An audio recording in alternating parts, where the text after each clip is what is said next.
Hello and welcome to the shed. In today's video I want to show you the benefits of using a penetrating polish that we made in the last video. Hope you enjoy. So for those of you unaware of what a penetrating polish is, it's essentially your standard paste wax with the addition of, in this case, pure gum turpentine. What that does is acts as a penetrating agent, so it can suck it into the timber, but it also acts as a cleaning agent. So what I want to do is show you what I use this for primarily with a few examples that I've got here from the workshop. So let's jump in and get started.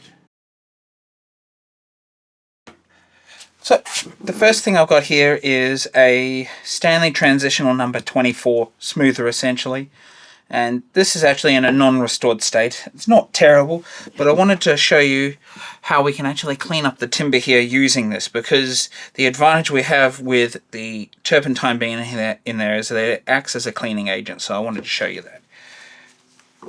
So you don't need a lot of this, and if I start applying this to the surface, I'm going to rub it back and forth a lot more than I normally would with just a normal paste wax if I was just protecting the surface. But you can see here it's lifted the dirt off with it, and that is where this stuff really shines in my opinion. Don't forget you can change your cloth around. Don't be afraid to add more if you think it needs more. So you can see here, this has cleaned it up nicely, and it's not been aggressive. It's not taken that sort of natural patina and sort of discoloration that it's picked up over time, but it has taken a lot of the grime off the surface. And once that sits there for 20 minutes, I'll come back and I'll buff it off, and it gives it a little bit of a shine, but it also gives it a nice protective coat. This is a hand plane that I've had here for a while. It feels unfinished, but I'm pretty sure this has had just an oil coat on it. So once again, let's get a little bit of this polish on here.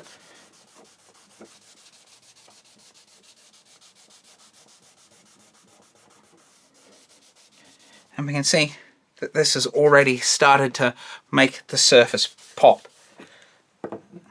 And also take that little bit of dirt that all of these sort of planes pick up over time.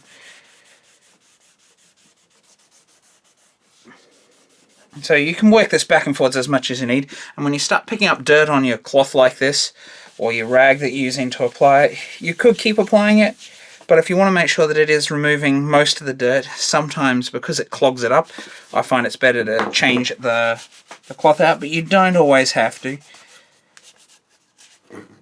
You can see in very little time, we've sort of made this grain pop. And obviously, once again, leave this 20 minutes, give it a good buff back, and it'll actually shine it up slightly as well, but once again, it's given it a good cleaning. This is the drawer from the case behind me. This has a shellac finish on it, and so what I wanted to do is just show you that you can actually use this to polish up shellac, clean a lot of the dirt off once again. I'm actually going to put it on the leather as well because it works fine on that too. And once again, I had a little bit of dirt on the surface of this.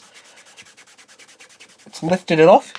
Now the advantage you have here is, normally to clean up a shellac like that, you'd probably have to reach for something like a denatured alcohol or a methylated spirits.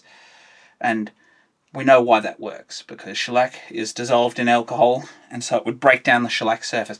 The advantage you have here is, yes, it polishes the surface, but the turpentine in there will not break down your shellac, and so you can actually use it over the surface to take that surface dirt off without actually affecting your shellac finish at all.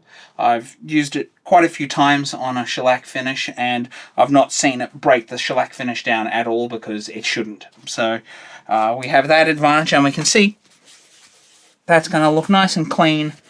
It's going to shine it up. It's going to have that soft wax finish to the surface once we polish it out.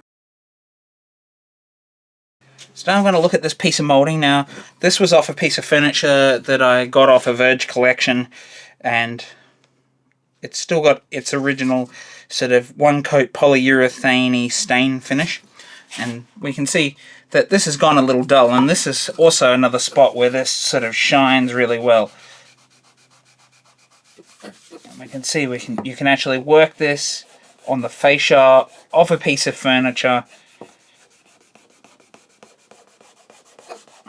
And this was a new piece of rag. We can already see the dirt we're taking off.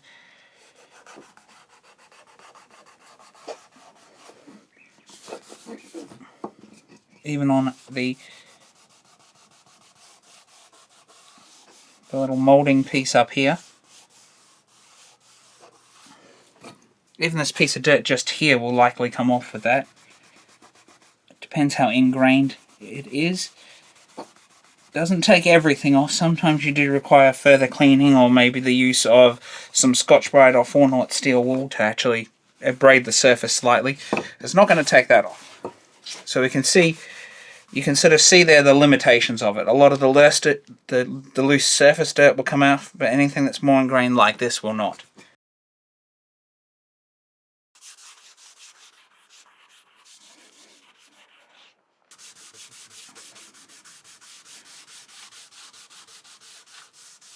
Now when it comes to applying this to bare timber like this, because it's got the turpentine in there and that acts as a penetrant, you might actually feel that it actually goes and sort of sucks the finish in. It sort of penetrates into the timber a little bit more, and you might need to put another coat on, which you won't get with the normal paste wax. So we can see, if we look at that, it's a nice finish, and obviously once again we just buff that dry.